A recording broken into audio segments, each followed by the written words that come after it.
January 4th, 2016, and this is Wayne Goldsboro Television. I'm Wayne Alley.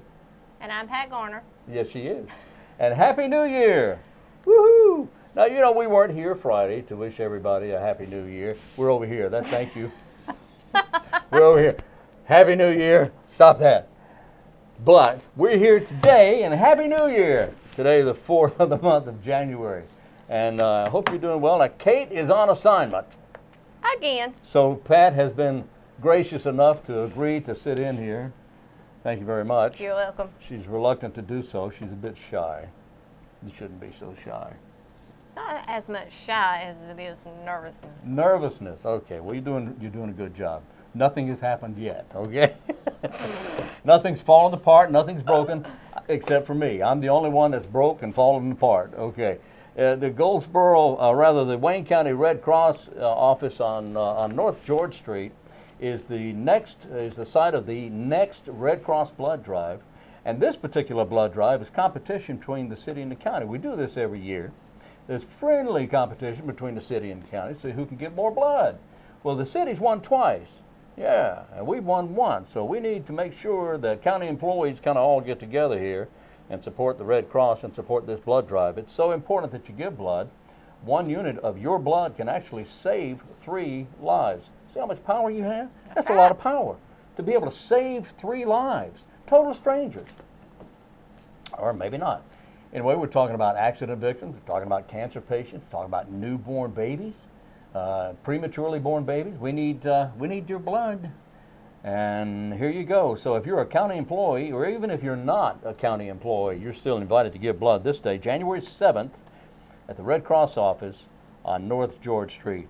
Pat, where's the next one there? I believe it's on the 22nd of January while I take a nap. Go ahead. January 22nd at St. Paul's United Methodist Church, located at 204 East Chestnut Street, which is at the corner of John and Chestnut. Ooh, very good. That's and it's good. from 1:30 to 6 in the afternoon. Oh, yeah. And you know what? I didn't give the time for hours on the 7th. Hours on the 7th is from 10 a.m. to 2:30. All right. We've got a new segment here. We had, in fact, last year we did some trivia questions. All right. And we just threw trivia questions out there. But I've got a new trivia questions for you. Okay. And the way this is going to work, you don't have to call, you don't have to answer, you don't have to do anything. I'm not going to ask Pat. I'm not going to ask Kate. I'm just going to throw the question out there, just something to think about. And when we come back in the second segment of the program, I'll give you the answer. So here's something to think about. Let's see here. Do it easy one way. Okay. Okay. Well, it's not that hard. You've heard of the millennials, and you've heard of Generation X. All right. These are generations, if you will, of people, the generations and such. So what is the common name for the generation that preceded Generation X? What came before Generation X? That's just something to think about. Be thinking about that. If you know the answer, good for you. If you don't, I'll give you the answer here in just a little while. Looking quickly over today's birthdays, we have the lovely Diane Cannon. She is an actress. She's done many, many things, Broadway, movies, TV. Director, screenwriter, editor, and producer, but she was also married to the tall, dark, and handsome Cary Grant. You know who Cary Grant is? Okay, never mind. Cary Grant, she was married to Cary Grant. He was 33 years her senior. I won't say he was older than she. I'll just say he was her senior by 33 years. Anyway, Diane Cannon, of course, he's passed away now, but Diane Cannon is 78 years today. Marie Dot Jones, known as Dot Jones, she was Shannon on the TV show Glee. She was Dot on Married with Children. She's 51 today. Rick Hurst played the character Rick Lansing on General Hospital.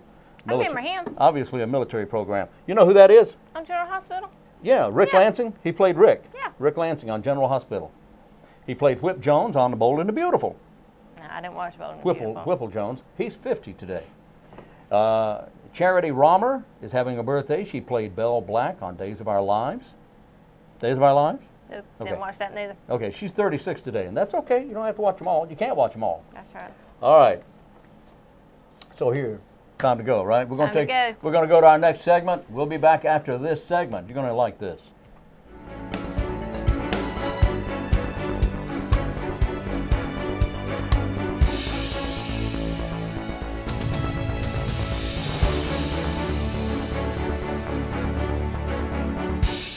Our guest is, as you well know, Selena Bennett, who's been with us many, many times with Communities in Schools, and thank you for being with us. Thank you for having us back. I'm glad you're here, and you look very colorful here. I'm ready for Christmas. Might want to mention this was videotaped just prior to Christmas, That's and exactly this will right. actually be on the week after Christmas. So Very good. So I hope your Christmas was a good one. Well, and it's going to be. Okay. There's no doubt about it. You are one of the busiest people I know of in Wayne County, North Carolina. So you always have a lot going on. So Selena, We what's do. going on with Communities in Schools? We're busy. I know as that. always. We are running programs in 6 schools. We have Success Coach staff in 6 schools again this year. We are operating a teen court program, which keeps us busy. If I know. all we did was operate teen court, we would have plenty going on. We're getting ready for a fundraiser in April, so we are starting to prepare for that. Right. We're in the middle of reaccreditation. So Are you really? we have been doing a lot of work towards strategic planning and reaccreditation, and we're still collecting school supplies for kids and finding volunteers and mentors to work in the schools. You tell me which one of those you want to talk about first. I don't know where to start with all that. Did I lose you in all of that? Yeah, kind of, sort of, yeah, because you got so many things going on. But now I wanted to ask you about the volunteers and the mentors. Okay. All right. Now, what would someone have to do, or how would someone be qualified to become a mentor Okay. or a volunteer? Well, we are always interested in finding people that, number one, are passionate about working with kids. Right. We have an application that they would need to fill out. And, you know, the thing about people working with kids, some people are comfortable working with elementary children. Some people would rather work with middle school children. Everybody doesn't enjoy high school kids, so we have to work on that just a little bit. Well, I used to be a high school kid, and I can understand why. Well, I can understand why also, knowing you. But in the high schools, we work a little differently with kids. We put them in small groups, and we do some other kinds of things. It's not necessarily academic tutoring, but it's just an opportunity to form a relationship with a kid and to inspire them to want to go to that next level. So that's kind of the high school piece. But if anybody is interested in volunteering in the schools, they can contact me. And if it's one of my 6 schools that I work in, then I can immediately get them set up. If it's not one of my 6 schools, then I will put them in touch with the person that can help them to volunteer in that school. Let me tell you something. There's a public service announcement running on TV, a national public service announcement now with a young African American student And standing his in a hallway. name is Jamal. Is it? And it is the Communities in Schools national advertisement for our Change the Picture campaign. And that public service announcement, Yes. that young man, that hits home. Yes, it does. Because that very action is repeated every single Yes. day with Communities in Schools. Yes. Every day. You're turning kids around. Well, let me tell you, I won't use the name of this student, but I can tell you about a success story right here. One of our high schools where we have a wonderful staff member working, and that would be Goldsboro High School. We have had the opportunity to involve the Goldsboro Fire Department. They have been mentors serving at Goldsboro High School, and this has evolved over a period of 5 or 6 years. Yes. But we were fortunate enough to have a fire academy program that linked us with some kids at Goldsboro High School, and we have been able to watch those kids. Several of them have gone on to Wayne Community College taking both firefighter courses and EMT classes. One of those young men just received his state certification as an EMT. Oh, my goodness. He is continuing to work on his degree because he wants to be a fireman. That has been his goal through this entire process. But that's just one example of how you can pull the community in. We can link those resources with a high school, and we can show these young men and women that they have an opportunity.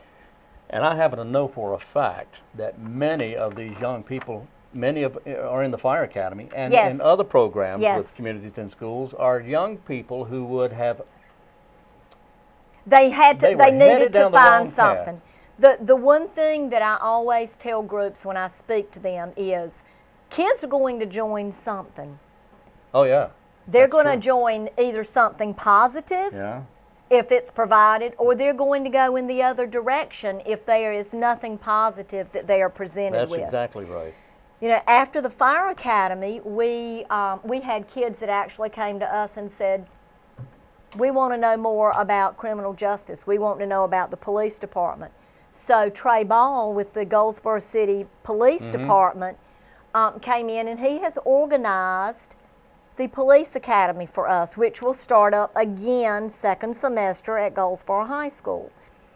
2 weeks ago, I had the opportunity to go with a group of 8 young women who were students of ours at Goldsboro High School again.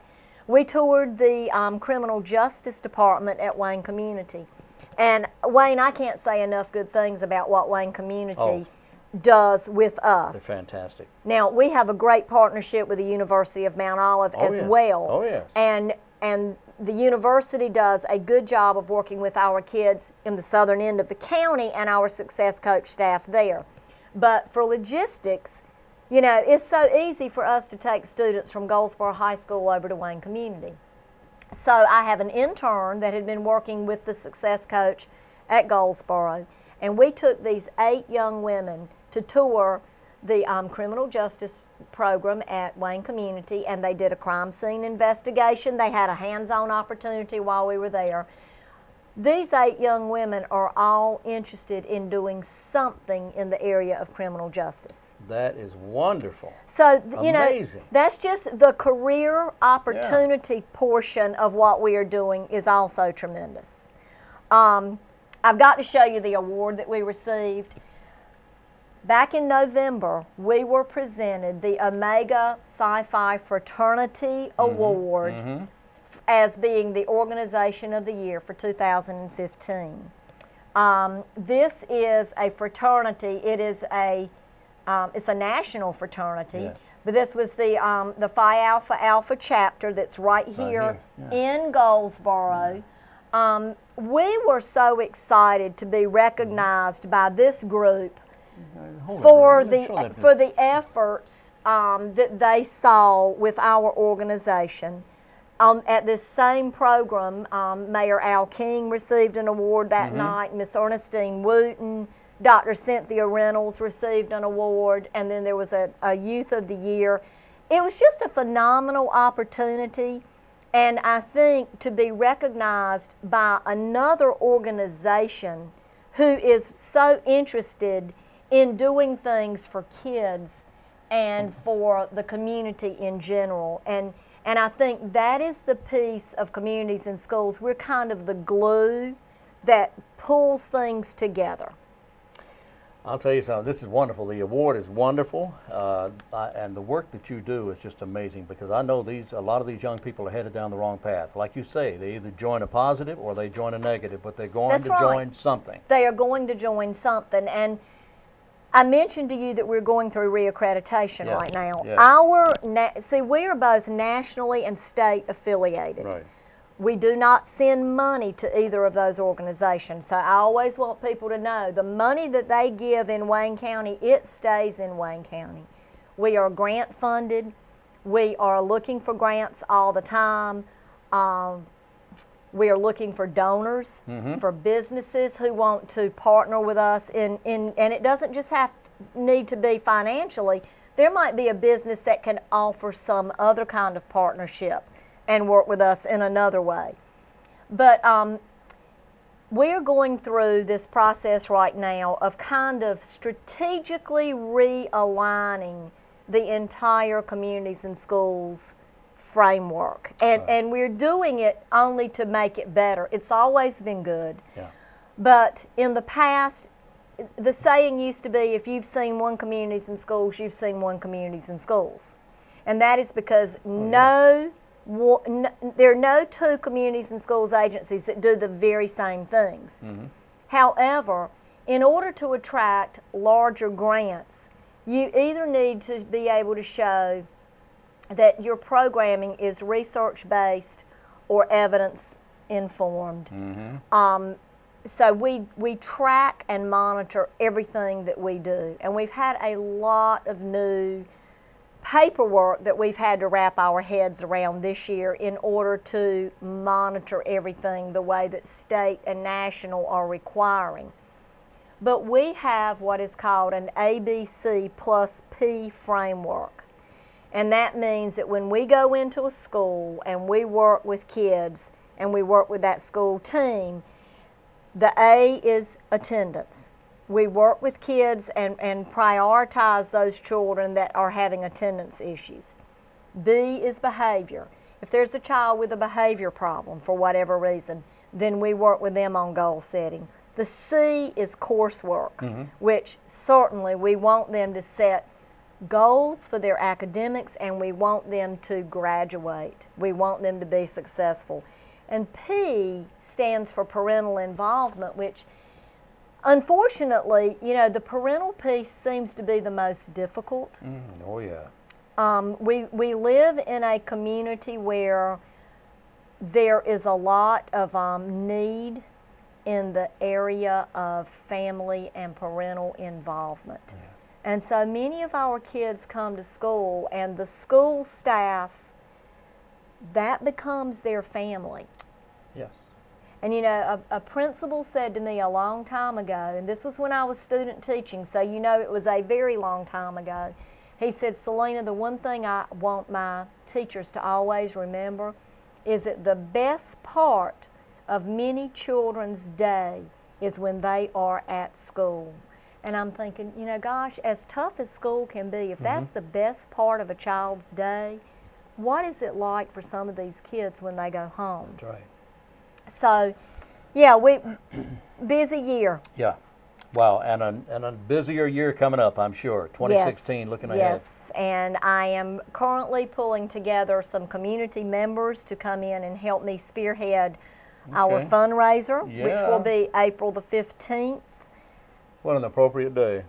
April, yeah, a celebration, I guess, in a lot of ways for that day. But it will be at the Terrace Room. We are so excited to be able to do this. In the Terrace Room. In the Terrace Room. Right. We have hosted this event at Judith McMillan's home for 2 years in a row. Right. And so now we feel that it's time to go to another venue. We don't want to wear Judith out. She's been very gracious. But it will be April the 15th at the Terrace Room. Right.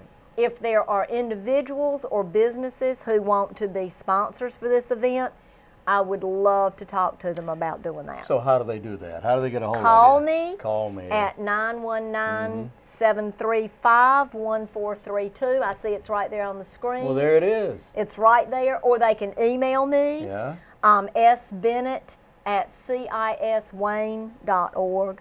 Okay. I'm always happy to talk to any community group, church group, civic group. I just left a meeting a few moments ago where I was speaking to a group about Teen Court, which is a United Way funded program that we operate. It's an amazing program. It is an amazing program.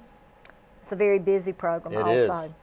It is, and you certainly have a wonderful staff member heading that up. Yes, I do. Aries does a wonderful job of that. I have a young lady who has a law degree, and she is dynamite running that program. She is. Gee whiz. Is there anything else we need to add?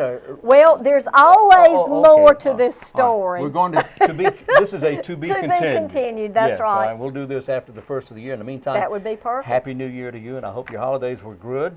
We're all good. So thank you so much for being with us. Thank you very much. Selena Bennett of Communities in Schools. Thank you. Thank you.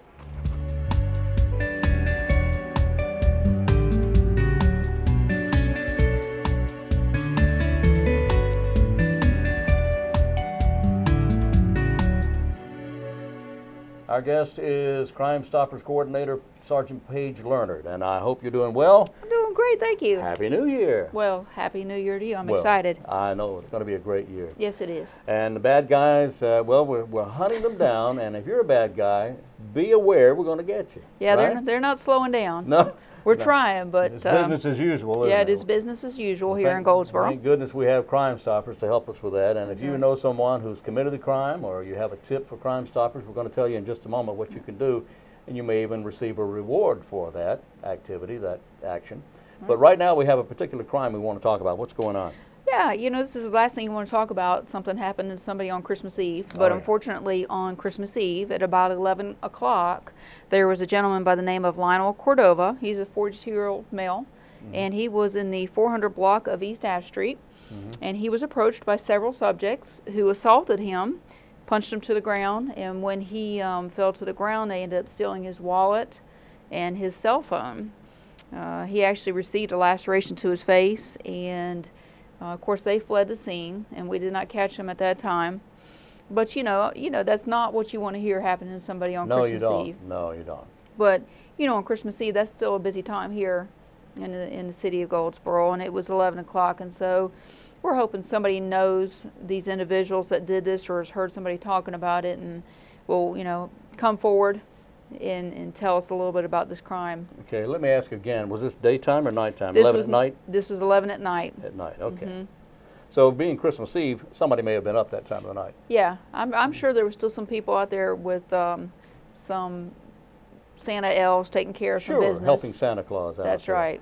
So, and again, this is on East Ash Street? This is in the East Ash Street area, 400 block of East Ash Street. 400 blocks, near downtown. Right in the downtown area. Okay, all right. Now, if you have information, regardless of how big or small that information you feel may be, you can call the Crime Stoppers telephone number at 919-735-2255, or you can call, or rather text, Right. 919-222-4230. That's right. All right, very good. And tell us about the reward program, how that works. Well, yeah, it's a very simple program. It's cash-based solely. We never ask for the identity or the signature of anybody. We're not going to ask you to sign papers. We don't want to know your name. And you have no way of checking. No, completely anonymous. The number they call is actually physically a cell phone, but it's blocked, so I can't see their name or their number. Okay. Protects them, and it protects me for court purposes. Right. That way I can say I really don't see the incoming call as far as their name or their number, and it lets them remain anonymous, and so Okay. makes it a simple process. How much information that you receive needs to be verified? Do you want to verify this? Yeah, I'm sure you do. But Yeah, I mean, we still have people, unfortunately, we'll have people that will call and send us on a left lead, somewhere, they'll send us chasing something we don't need to Yeah, be chasing. And so, I always think about that, and the investigators or the deputies, whoever it goes to, they've got to look into each tip, but we've got to verify or, rule things in or rule them out. All right. So we do know that, they're not always accurate, but we try to look through each lead and hopefully each one of them are accurate, and, we look into it to the best of our ability. Okay, doing a great job. Yeah. And you can see the number right here behind us, 919-735-2255, 735-2255, or text 919-222-4230. Sergeant Paige Leonard is Crime Stoppers Coordinator, and I thank you very much. Thank you. All right.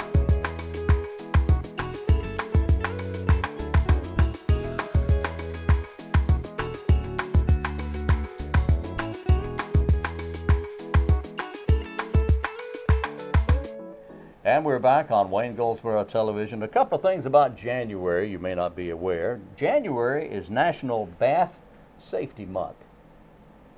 Bath safety Bath, month. be careful, be safe when you're bathing. That's all I'm going to say about it. This month is also National Blood Donor Month. That's good. We talked about giving blood in the drives. earlier segment. This is also National Braille Literacy Month. Braille Literacy Month for those unsighted, or for anybody for that matter. This is also Hobby Month. You got a hobby? No. Working. I know what your hobby Right. is. Yeah. This is Hot Tea Month. You like hot tea? No. No. I didn't think so. I'm not crazy about it. National Oatmeal Month. I definitely don't like oatmeal. And National... Can you tell us how you really feel about it? Okay.